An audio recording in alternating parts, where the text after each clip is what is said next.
ഭാരതത്തിന്റെ 75ാം റിപ്പബ്ലിക് ദിനാഘോഷം കൂത്തുപറമ്പ് സംയുക്ത കലാസമിതിയുടെ നേതൃത്വത്തിൽ ജനുവരി 24 മുതൽ 26 വരെ വിവിധ പരിപാടികളോടെ കൂത്തുപറമ്പ് സംഗീത സഭാ ഹാളിൽ നടക്കുമെന്ന് സംഘാടകർ വാർത്താ സമ്മേളനത്തിൽ അറിയിച്ചു. ഭാരതത്തിന്റെ 75ാമത് റിപ്പബ്ലിക് ദിനാഘോഷം കൂത്തുപറമ്പിൽ ആഘോഷിക്കപ്പെടുന്നത് ഒരു വ്യത്യസ്തമായ രീതിയിലാണ്.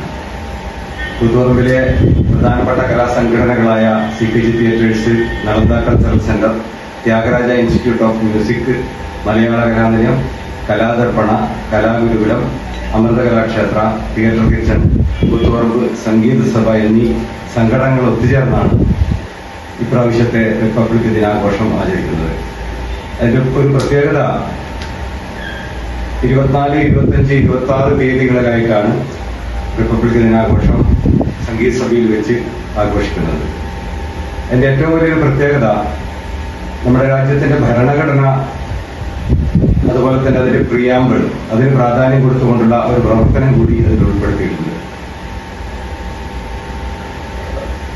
75ഓളം പ്രിയാമ്പിളുകൾ പ്രിന്റ് ചെയ്ത് ലാമിനേറ്റ് ചെയ്ത് 75 വീടുകളിൽ എത്തിക്കുക എന്നുള്ളതാണ് ഒരു ലക്ഷ്യം.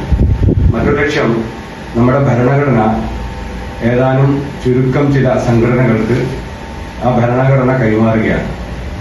നമ്മൾ അന്വേഷിച്ചപ്പോൾ ഭരണഘടന പല ആളും കണ്ടിട്ടില്ല, അത് തൊട്ടിട്ടില്ല, വായിച്ചിട്ടില്ല, എന്നാലും ഓരോരോരം അതിനെപ്പറ്റി പ്രസംഗിക്കുന്നുണ്ട് എന്നുള്ളതാണ് അതിന്റെ പ്രത്യേകത.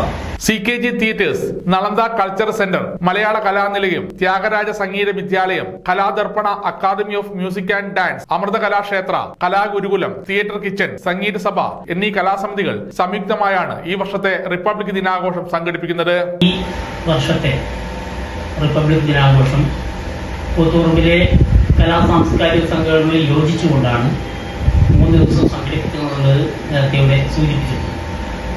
അപ്പോൾ ആദ്യ ദിവസം CKG തിയേറ്റേഴ്സിന്റെ ദേശഭക്തി ഗാനാലാപനത്തോടെ തുടങ്ങുന്ന പരിപാടി ഏറ്റവും പ്രധാനപ്പെട്ടത് മലയാള കലാനിലയത്തിന്റെ കഥകളി അരങ്ങേറ്റമാണ്, പൂതനാമോക്ഷം.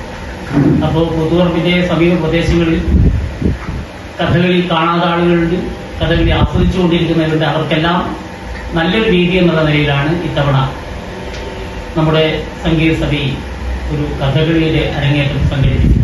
കൂത്തുപറമ്പിൽ നടന്ന പത്രസമ്മേളനത്തിൽ ഭാരവാഹികളായ വിനോദ് നരോത്ത്, N ധനഞ്ജയൻ, P രവീന്ദ്രൻ, രാംദാസ് ധന്വന്തരി, ജ്യോതി സാഗർ, AU രജിത, AV സതി എന്നിവർ പങ്കെടുത്തു. സമഗ്ര ന്യൂസ്, കൂത്തുപറമ്പ്.